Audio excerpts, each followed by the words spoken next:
Good afternoon, friends. It is Lisa Mason Ziegler, and super happy to be here with you today on this beautiful day in southeastern Virginia, even though I am inside the building. It is really a nice fall day, and today I'm really excited because Gretel of Sunny Meadow Flower Farm is going to be joining me here, and we're going to do a little chit-chatting about their hoop and greenhouse course. And as I promised earlier today on social media, we're going to do a little chit-chatting also about Lysianthus and how that has just become a really big deal on their farm. In fact, it's what drives them to continue purchasing more and more hoop houses. So we'll talk about all of that. So Gretel is going to join me here. And, you know, it's high season. They're in Ohio in Zone 5 and no, Zone 6, sorry.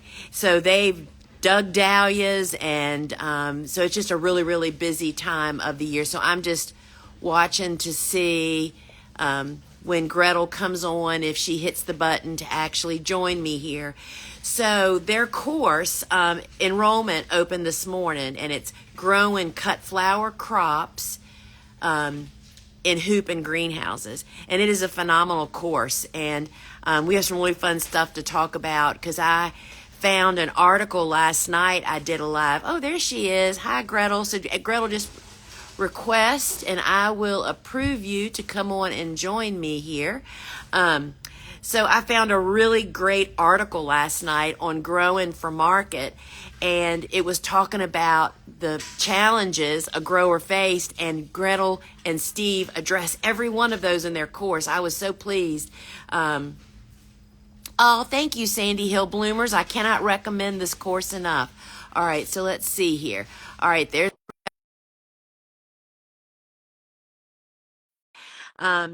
anyway, it's just a phenomenal course. I went through it last night on the synopsis, the syllabus. And oh, there she is. Hey, Gretel, Hi, how are you doing? I'm good. How are you? I am good. Getting yourself situated. I know I had to rearrange everything here to find a spot to do it. Yeah. So, how's the weather in Ohio? Oh, it's good. We've had some sunny days, which is nice. So we're still trying to finish our outdoor stuff just to, get ready to put the farm to sleep. But all the tubers are dug. Yeah, and it's actually this week is the beginning of making Christmas stuff, so it feels like Santa's workshop out there. All right, Gretel. So, several things that I want to say. First, everybody, welcome. I am Lisa Mason Ziegler, and I'm located in southeastern Virginia. And this is Gretel Adsms of Sunny Meadows Flower Farm, if you have never crossed paths with her before. And she is you're in Zone 6, right, Gretel? Yeah, 6A, yeah. Okay, 6A. So, my business, the Gardener's Workshop, hosts a course for her that she and Steve did called Growing Cut Flower Crops in Hoop and Greenhouses. And it is a phenomenal course, y'all. I think is this the third or the fourth year since your course started? I think this is the third year, I think. And Yeah. it is just so packed with great information. So I want to talk to Gretel about some of those things and some of the challenges. But Gretel, I wanted to say that this morning I posted on social media that I was, after we go through our most of our chat, I want to ask you just kind of how Lysianthus, why they became such an important part of your farm. I mean, I know that every time I talk to you guys, you're adding another house, and it's usually rooted because you needed more room to grow Lizzie to do your rotation and all that stuff. And anyway, so I want to chat about that when we get to the end. So Gretel, for anybody that may not be familiar with you, why don't you tell us a little bit about your business, what you and Steve are doing, and just kind of what's going on there? Yeah. So I'm Gretel Adsms. My husband Steve and I own Sunny Meadows Flower Farm. We're in Columbus, Ohio. She said we're Zone 6A. We have 18 greenhouses now. We just put up another one.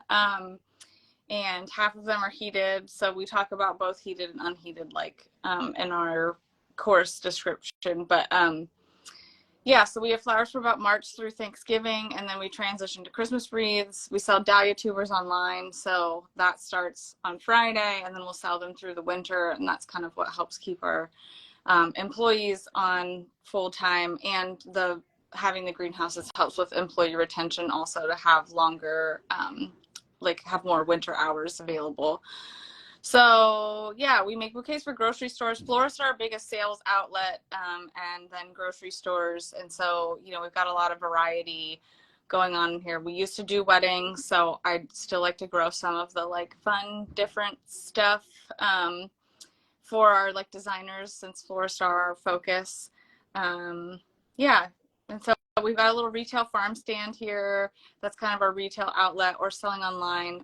But to florists, we ship nationwide. So that's really expanded our market outside of just Ohio. So we usually go to Cleveland once a week, or once or twice a week, and then Cincinnati once a week. So yeah, we've grown bigger than what just Columbus can handle. So that's why like the Right. shipping helps with that. You know, I think that's something that so many of us, especially when you're first starting out and you really, you know, you're just starting in business and it's like, oh my gosh, there's either too many growers where I am or there's nobody around us. I mean, I can remember the first time at the Williamsburg Farmers Market where I used to go, we had growers that drove 2 hours to get to that market because it was a great market, right? You just go where the business is, right? Yeah. All right. So, Gretel, something you just said that I think people might not get the understanding of is that part of what drove you guys to really just dive into growing in structures was to expand your offering so that you could keep your employees. So tell us just a little bit about that. Yeah. Yeah. So, you know, when we first started, it was just Steve and I, and then, you know, we had some friends kind of like paid part-time under the table, and then made the official jump to having, I think, full-time, our first full-time employees were in year 5, I think. Now in year 17. So Wow. it's come a long way then. Wow. 20, Wowza. yeah, 20 Um, employees.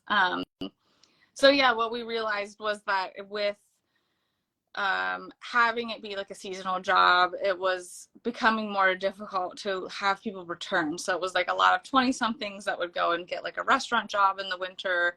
And just like expecting people to continue to do that, we were like, this isn't really a sustainable like model. So the greenhouses and extending the season for us was a way to like keep the good people around, to have better employee retention. So having more winter hours meant that more people could work through the winter. So that's also what dahlia tubers do for us. You know, we dig in the fall and then divide all winter long. So the income that comes from this class and also from dahlia tubers is kind of what helps keep everybody around for the winter. So we have a mix of domestic folks and H2A workers. So we do have some return workers that are seasonal that have been with us now for 6 years, I think. wow. So we have, yeah, so the idea with the H2A program is that you have the same workers come back, but they are seasonal. They go home for at least 2 months of the year. And then it's, you know, just here with the barn crew and some folks in the office. So some folks do go down to fewer days in the winter, just kind of based on what they can handle financially, or if they have other things going on, they're taking classes or something like that, then Right. yeah. All right. I want to go. So last night, I have to tell you this. So yesterday afternoon, you know, the evenings are really long and dark now, right? You know, it gets dark at 5 o'clock, 5:30 around here.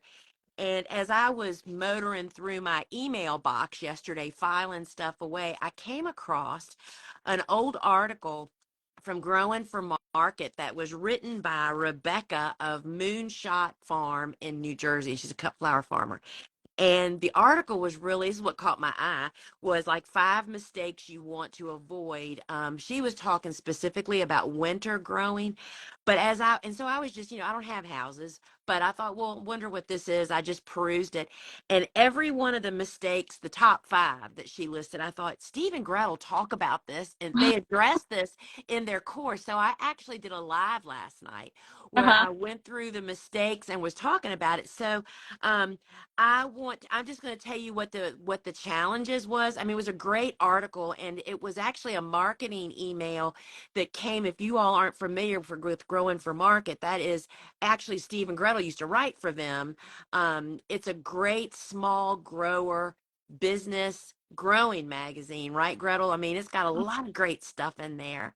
Yeah, I've Um, for like 40 articles for them over the past like decade. So yeah, I have passed the torch on yeah, to other yeah. growers. There is a lot in the archives from us too. There is a lot of good stuff in there. Anyway, so this article was emailed out as here's a free article, see what we're about, right? Is what made me look at it because it said flower farming. So this is what Rebecca wrote of Moonshot Farms in New Jersey. And so for her, first off, so she has five, and I'm just going to tell you what they are, and if you just kind of address what the solution would be, maybe. So mistake number one was relying solely on beneficial insects for pest control. Mm-hmm. Yeah, I mean, we do a lot of scouting. So what we're trying to do is establish, and we talk about this with the class too, but kind of establishing a threshold of like, yeah, you start to see a few, you start to see more. Like the idea is you want to catch it before like it's an explosion. So yeah, beneficial insects are good, but they're not designed, nature's not designed to completely take out another species. It's like they help you control it, but it's not Right, to take the population down to zero. So it's more about figuring out at what point do we need to do something, and then also using like sprays and stuff that work with the beneficials. So it's like you don't want to put out beneficials and then have to spray something and kill everything that you just put out there. So trying to figure out, can you spot spray or can you right. apply something and then get beneficials the next week to kind of come in and be the control after you've like applied something. So yeah, it's always a fun game. And, every year there's different issues. Like we had broad mites for the first time that we know of. You can't see them, but for the first time, was it last year, 2 years ago?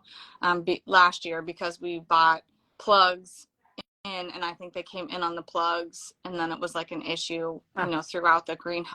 So that's something that's like, yeah, there's always something new to learn, Yeah, and unfortunately. so what Rebecca said was that, and this is where what I was talking about last night is sometimes you think about how much investing in yourself and in business and in education, like going to conferences, buying books, buying courses, all these things, you look at the dollar marks, right? But we don't think about the mistakes that we're going to avoid by learning better methods. So this is what she said. They lost their entire crop of freesia, which was 3,000 plants, due to gladiola thrips, Mm-hmm. and our ranunculus were coated in black bean aphids. Um, and so I just want to say to people, we don't know what we don't know, which actually what you just said, I had never considered. When you release beneficials, they are not going to take out every standing bug in there. It's more processed. So that was the first one. So the second one that she said she faced was poor airflow. And Mm-hmm. she wrote, cool, wet, low light conditions are ideal for fungal diseases to thrive. And they didn't realize that, and they lost their ranunculus crop with Mm-hmm. the early powdery mildew. So let's talk about how much a crop of ranunculus bulbs cost. I just want people to step back and say, you know what? It's more about helping to avoid actual Mm-hmm. mistakes, right? And that's why, like, one of the weeks in the class, we talk about greenhouse management, and ventilation is like the number one thing. Whether you're heated or unheated, you need that like air exchange. And I think that people think because there's a greenhouse effect and you want to keep the like warm weather in, like, the warm air in there, that you want to keep it closed up, but you actually want to make sure that there's fresh air coming in daily. Yeah, because you can get some serious botrytis issues if you've got condensation dripping from the ceiling. Yeah, and the powdery mildew, that's interesting that that's what she talked about. So what we've learned is that if you have late crops, there's some powdery mildews that are host specific, and then there's some powdery mildews that can attach to multiple different like types of plants. And one of the powdery mildews is if the dahlias get powdery mildew in the fall, that will transfer to ranunculus in the spring. So Oh the my, year we had the worst powdery mildew outbreak was when we had our last planting of dahlias that we have blooming for Thanksgiving in the same greenhouse that we planted the first planting of ranunculus that blooms in March, like in our heated structures. And then it carried over, and then the harvesters spread it. So we had to, like, we had to implement the method of you harvest from the newest patch first. And we do this with zinnias too, once they get powdery mildew, but harvest in the newest patch first and work your way back to the oldest patch. Because if you start in the older patch, then you're taking all that, the mildew with you, even from your shoes or your right. clothes, unless you're, fully like sanitizing. So, Oh my um, gosh. Who knew, Gretel? yeah. Who knew? So I'm not going to go through the rest of her issues, but what just jumped on me last night that made me do that live is that these are all common things that are avoidable if you take some steps. And speaking of that, so let's talk about your course just a little bit. So Gretel and Steve's course is called Grow and Cut Flower Crops in Hoop and Greenhouses. And there's 6 classes.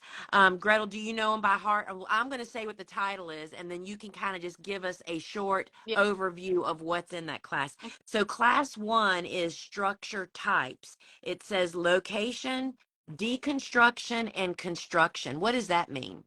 So we talk about the different types of structures, whether it's low tunnels, high tunnels, heated, unheated. Talk about location. So if you're going to have like access to utilities, if you are going to like need water or heat or electric, just kind of based on thinking about those things, because we put ours pretty far back and then we're like, wow, that means we have to run electric all the way back there. So and then also the deconstruction part comes from a lot of ours are used that we've bought at auctions.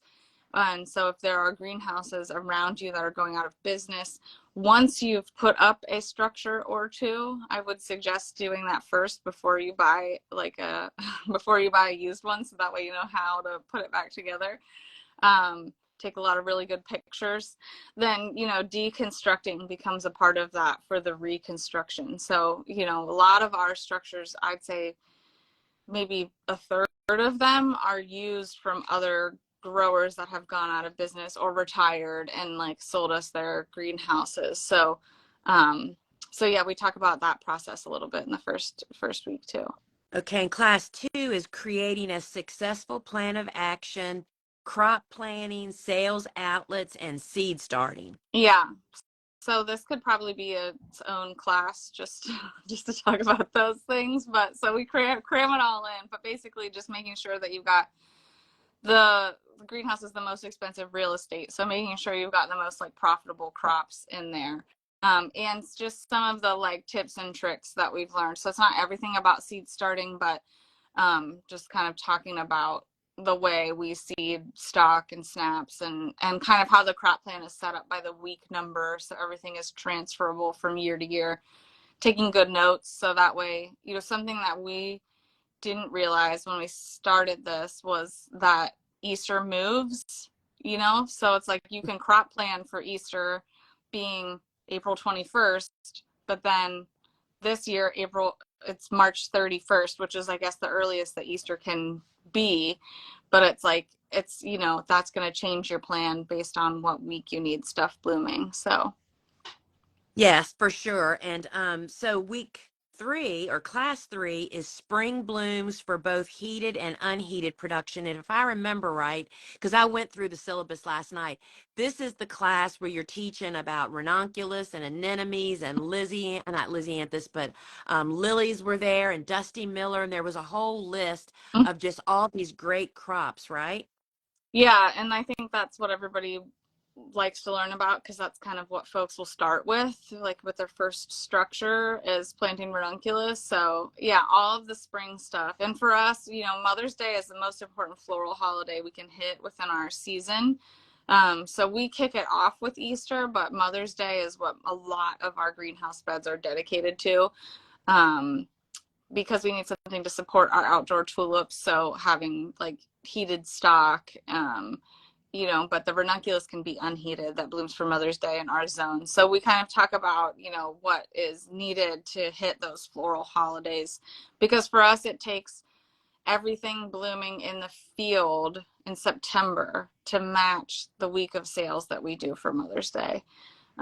So Wow. that's how important that like part of the planning is for us. And so I will just add this in here. Steve and Gretel, how many acres do y'all farm outdoors? Gretel, just a Uh, guess. about Yeah. 20 now. 16, we just added another plot, and then we actually haven't announced this yet, but we did just buy another farm because a lot of our field production is on rented land that we're losing access to, which is another topic that could be a whole another discussion. But yeah, so we're going to be moving stuff there on more like woodies and stuff, but also our summer annual production will be going over Right. there Well, too. I just really wanted people to know that you all aren't just house growers. You have big field production going on also. Okay. So class 4 is blooms for summer and fall. And that's where we talk about Lysianthus, right? Mm-hmm. Yep, Lysianthus, and just in the summer, a lot of the structures are they're not, it's not used for season extension, but it's used for protection from the elements. So, like we grow lilies undercover, Lysianthus, Dusty Miller, yeah, and the Lysianthus are a huge crop for us. In the spring it's ranunculus, in the summer it's lizzies, and then in the fall it's dahlias. And then this everything else that we have is kind of just like support Right. for that. Right. All right. And I haven't even said this yet. So class 5 is caring for the plant's environment. And we actually have a sneak peek into Gretel's course that if you just type into the comments, y'all, hoop or hoops, either one, HOOP or HOOPS, we will DM you a link to one session in this class's sessions. I think it's like 16 minutes long. And you can just kind of get a feel of the depth of the knowledge and the wisdom that is just flows through this course. So Gretel, tell us, what is caring for the plant's environment? What would that be about?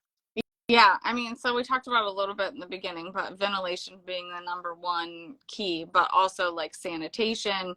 We talk about bed prep, um, and like cleanup, sort of how we flip the beds, getting ready for the next ones, cover cropping in the greenhouses, just all things to sort of like build the soil, because once you're growing in the same spot for a while, that's when the issues start to build up with pests and diseases and things. So just like making sure that you're creating, yeah, the best environment for plants to grow.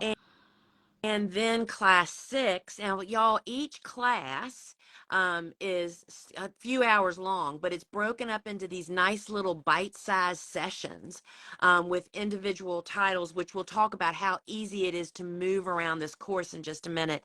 So class 6 is about pests, disease, and soil management. So tell us about that, Gretel. And I know that y'all put that one last because it's a heavy class, right? But everybody's going to need it sooner or later. Yeah, we don't want people to get too discouraged from the beginning, but yeah, it is all of the things that we've had issues with. And like knowing, you're not going to have all those things happen at once, but we share all of our hardships and all of the things that we've learned along the way. Yeah, so just things like, Dusty Miller getting Phytophthora, or downy mildew in the stalk, dealing with aphids on the ranunculus and cabbage and things like that. So, all of the things. And also,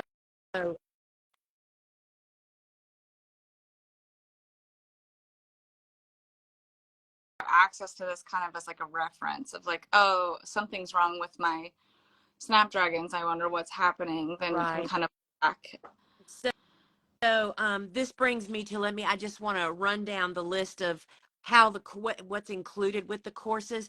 But one of the most innovative things that we've done the last year in enhancing our courses is the courses have now been what's called time stamped. And what that means is they are now keyword searchable. So that means that if you are facing any issue of whatever, you can go into the course and type into the search ranunculus or mildew or whatever, and it's going to bring up all the places in the course where that is referenced. So you have a place to go. So that has taken our courses from a school that people feel like they have to sit down and just run through it, right? It's now become an essential tool for your toolbox because Hmm. you can just go in there and use. I mean, we definitely recommend going through like it's a school. You know, this is your winter homework, is sitting down and going through the classes, right, Gretel? Yeah, Um, that's when you're gonna have time to do it. Yeah. exactly. And so, but now it has become this incredible reference tool. So let me just tell you what all is included. So first off, we for this week only, we're continuing to offer the courses on what we call the legacy pricing. The prices on all three of our Flower Farm in School series courses, that means my course, Dave Dowling's course, and Steve and Gretel's course, are all going up this coming Saturday, November 18th, $100. And that is based on all of the innovation and work that's been done on them, enhancing them over the last year. And the value is absolutely incredible. So that is, so all this week, you'll be able to buy this class for $595, and you have immediate access to the entire course. You know, the minute you purchase it, boom, it's in your library. You can go in and see the entire course, and you have unlimited lifetime access. So what does that mean? People often, I can remember when I bought my first course about 6 years ago. What does that mean? That means as long as there is internet and you have access to it and you remember your login, you can log in and your library of courses with us are going to be sitting right there ready and waiting for you. It also includes lifetime access to our private community, which is a Facebook group that is private. And those are to be in there with the other students, which I cannot even tell you how supportive, and the community that develops in those groups. So there is over 17 hours of video instruction in this course. Now they're broken up into little sessions into bite-sized pieces, y'all, and it's broken down into 51 short videos. There are 33 printable handouts. And of course, I've already told you it's searchable. And that includes, we have frequently asked questions that have been asked of Gretel and Steve, and they are also time stamped so that you can actually, again, go in there and put in what a topic is and find that. So registration is open now, and it's open until, well, it's going to be open, but this pricing of $595 is going to end at midnight on Friday. But there's something else. Oh, sister, Suzanne, look in my bag, and there's like 10 or 15 pieces of paper of the handouts that we're given as a bonus on Gretel's class, their color. Y'all, we have put together about, I think it's 10 or 11. Suzanne's going to bring them and I'm going to show them to you because they are priceless. Of these, a PDF bonus library that you're only going to get when you purchase it this week. So let me hold all my stuff here. So one of them is her favorite dahlias for 2024, her favorite chrysanthemums, heirloom, I can't even say chrysanthemums, um, their favorite lilies and the varieties. There's pre-chilled tulips. Y'all, the lists that are on here, you don't have any idea until you go to purchase some of this stuff, how many different varieties are out there. And you have no idea which ones to buy. It's totally. So there's pre-chilled tulips, favorite ranunculus, and the suppliers, y'all. They give you that.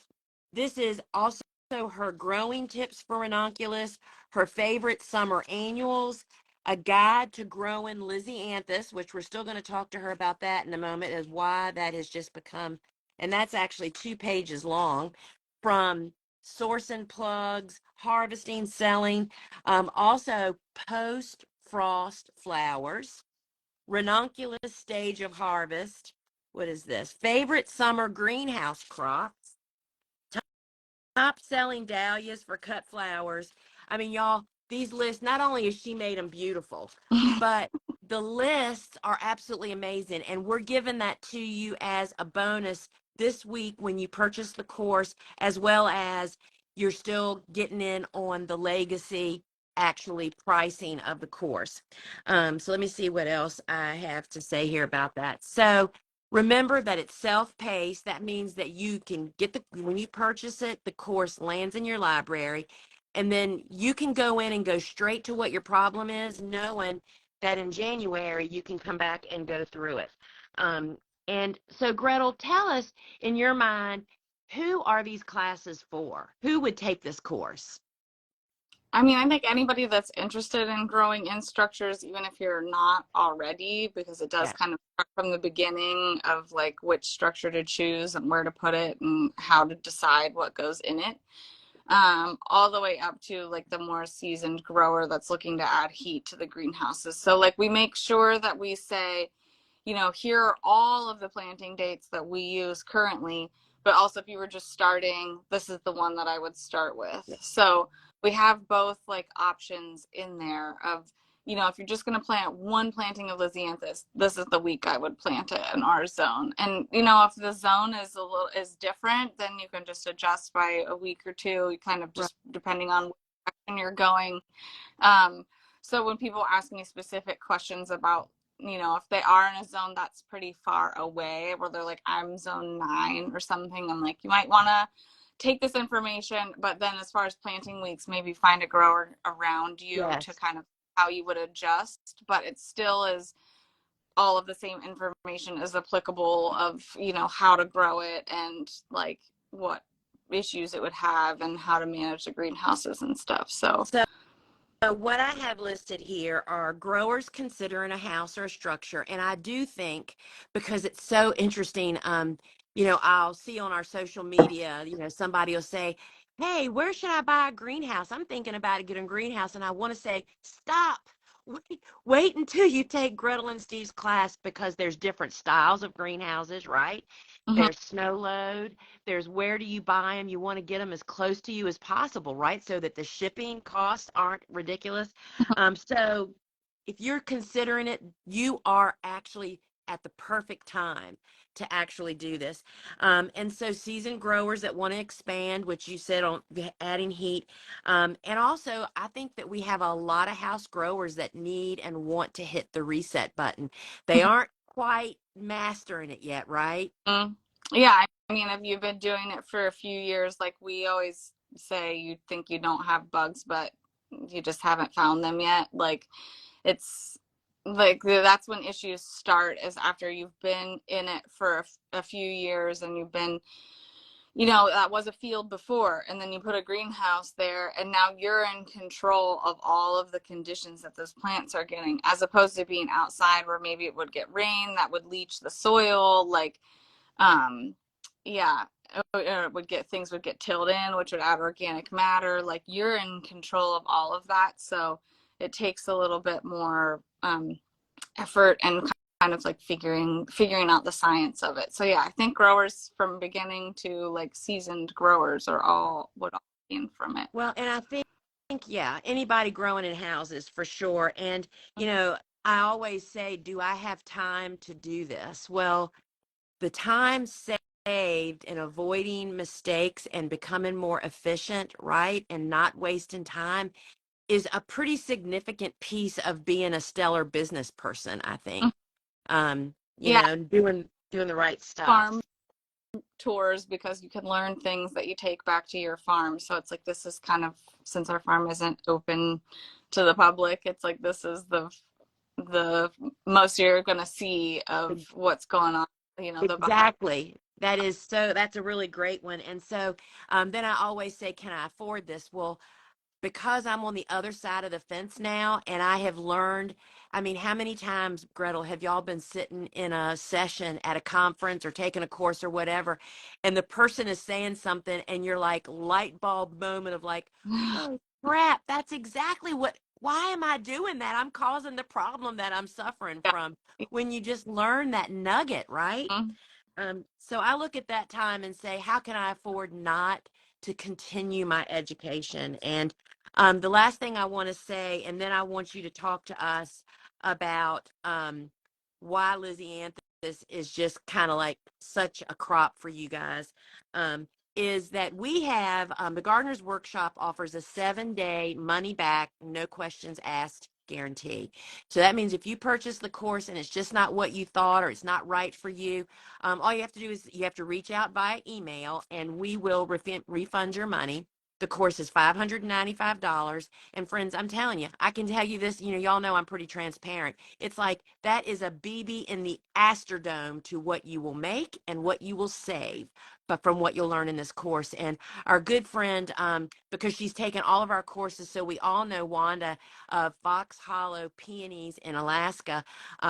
She is the one that brought to my attention that the plant crop planning in your course is incredibly useful even to people that don't have structures yet. That I mean, there's and the pest patrolling and monitoring and just all of that information. This is what takes growers to the next level, right? Mhm. Yeah. Um, so Gretel, why are Lizzie Anthus such a major player on your farm? Well, I think we don't grow roses, so it's kind of like a replacement for that for designers. But I remember going to my first ASCFG conference and being on the plane with Dave Dowling on the way home, and he wrote on a napkin like Lysianthus, and it was like, if you don't take anything else away from this conference, grow Lysianthus. And so we did, and every year since then we've increased how much we grow, just because it is something that florists like like to use and retail people maybe haven't seen before because it doesn't ship well. And so it just is a really beautiful, productive summer plant. Now they grow really slow, so you have to either buy plugs or start the seeds, sometime soon for them to bloom in July next year. So it is kind of you have to have some patience, but what comes out of them, the beauty that comes out of them is worth it for sure. So like our plants, the first cut sometimes might have 13 blooms on one stem. So we sell ours by the bloom, by the open bloom, which is a little bit different it's kind of like a grower's bunch, but it's like we're actually counting how many open flowers are on there. So that the first cuts are really big, the second cuts are kind of smaller. So then the florist knows kind of like what they're getting, whether it's first or second cuts, like the size of the bunch. But yeah, I mean, we sell them to grocery stores. We use them in bouquets. I used a ton in wedding design when I was doing that, and so I think that's why we sell so many to florists. And we have been shipping them also. So I think it's just they just need to be very carefully packed. Right. Yeah, Which doesn't always happen in the big open market by people packing the boxes aren't the growers, right? All yeah, right. So Lizzie, so you cover in the course everything from sourcing plugs, seed starting. I mean, was looking at your syllabus last night. So Lizzie Anthus is such, even to me as an outdoor grower, I mean, Lizzie Anthus, I just can't imagine farming and not growing it. It's just such a great long lasting flower. And I want to just read a comment here. Sandhill Bloomers writes, I deeply appreciate being able to refer back to the course. Steve and Gretel are excellent and treat their students like gold, taking time to answer questions. Also, Gretel includes a lot of extras. So the way that you answer questions is becoming a part of that private Facebook community. And if you want, the instructors usually swim through that group about once a week, but you have to tag them so they can find the conversation, to see where they are. And so if for some reason there is a question that you have, that's not answered in the course, that's not answered in the frequently asked questions, you can get that answer from your instructor. So that's really great. Thank you, Sandhill Bloomers, for saying that. That's just always, and I totally agree. There is so much additional information sprinkled into this course in addition to the things that you actually see on the syllabus. And I want to say again, if you've just joined us, if you type the word hoop, HOOP, or HOOPS in the comments, just that, we'll DM you the link to actually watch one of the sessions from class 5, which is, what did we say that class was? Caring for the plant's environment. And you'll get to watch one of many sessions that's just in that class to kind of get a flavor. And I think you can see the depth of their experience and knowledge is pretty dadgum amazing. So Gretel, what else would you like to say before we sign off here? Just that if you are considering hoops, it is worth it as far as the crops that you can grow and how it expands your production, whether you're starting small or starting, putting up a big house. Because having the ranunculus for your season extension is something that being able to hit Mother's Day, is an essential piece like of our business. So, if you're just growing in the summer and doing markets and you're looking to, expand into either side of the season or grow Lizzie's too. I know you can grow them outside, but we've always grown them inside just for more protection. Sure. But yeah, I mean, it's definitely, it is what I think really like took our business to the next level was once we figured out how to use them to extend the season. Right. And so Gretel is actually going to also be hosting Ask a Flower Farmer this week here on Instagram, which happens on Wednesdays at 12:30 Eastern time. So bring your questions about the course, and again, there will be no question left unanswered once you're a student. And I just think this is a priceless tool to actually have.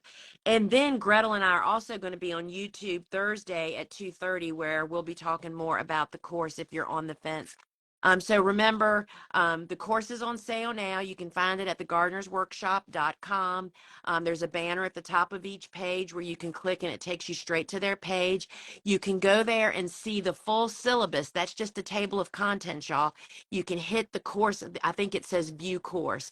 Tap that and their whole content. That's what I was talking about last night. I mean, it's just, if you're a flower farmer and you want to grow or are growing in structures, I mean, there is just so much information packed in here. But you can find that over there. And again, if you type hoops or hoop in the comments, we will DM you the link to watch one of the video sessions from her course. So Gretel, I think that's it till we see you again on Wednesday, unless you want to add anything. And I really appreciate you taking the time. I know that y'all's days are busy now that you're talking about you're starting into Christmas, and that means wreaths and all kinds of stuff, doesn't it? Yeah. Yep. So we've been working on dried stuff, and now it's Christmas time. So we always make the flip in the farm stand this weekend because people start buying Christmas stuff this week before Thanksgiving, so that way they're ready the Right. day after. So yeah, it all happens so fast this time of year. It all seems to. So, friends, remember you can find more about and enroll or purchase Gretel and Steve's growing cut flower crops in hoop and greenhouses. Registration is open. We are offering at the legacy price throughout this week. Prices are going up November 18th on our flower farming series of courses. We've just made all kinds of enhancements to them. So check it out, and we'd love to see you on the inside of Flower Farming School. All right. See you later, Gretel. Thanks so much. Bye. Thanks for having me.